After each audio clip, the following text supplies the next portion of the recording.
Next station, Solway. She jumped up and edged carefully out between the legs of the people who had boarded as the train crossed Funen. The young man was still asleep as she went past. Just then, the train took a turn, and her leg bumped into his knee. "What?" he blurted out, looking up blearily as if he had no idea where he was. "Is this Solway?" She couldn't get a word out, but luckily she managed to nod. "Oh, thanks," he said. He ran a hand through his already tousled hair before grabbing his jacket and springing out of his seat toward the doors that had only just opened onto the platform. "Wait!" Her voice stuck in her throat, and it was impossible for her to shout louder. "Your bag!" Out on the platform, she finally caught up with the young man as he walked away from the train determinedly. "Your bag!"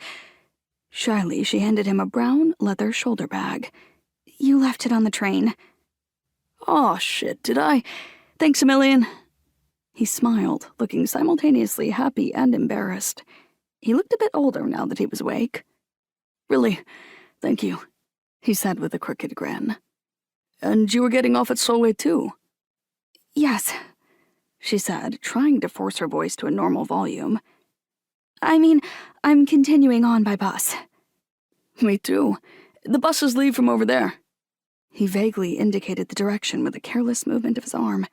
The sun was up now, and the birds were singing in the early morning. "Which bus are you taking?" he asked, when they'd reached the row of blue bus signs.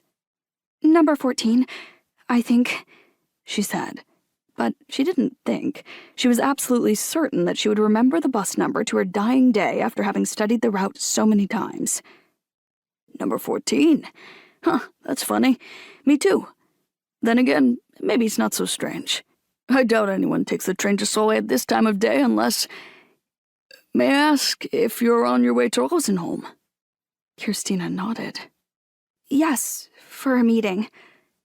The young man's eyes scanned her face as if he was searching for something. "Yes, well, I know they need people, but I should introduce myself. Jakob." He extended his hand and gave hers a firm squeeze. "I've got Norse studies there." She settled for nodding again.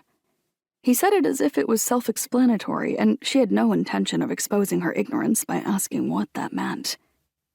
"You know, it's only 6:30, and the bus doesn't leave until 8, said Jakob, studying the old scratched watch on his wrist. "We might as well sit down." He pointed at his shelter about 30 feet away from the bus stop. The bus station was desolate. There was just a solitary bus with the motor running and the text "Not in Service" glowing in yellow above the windshield. Christina couldn't remember ever having been on Zealand before, but this was pretty similar to what she was used to at home. Maybe that's what gave her the courage to start a conversation.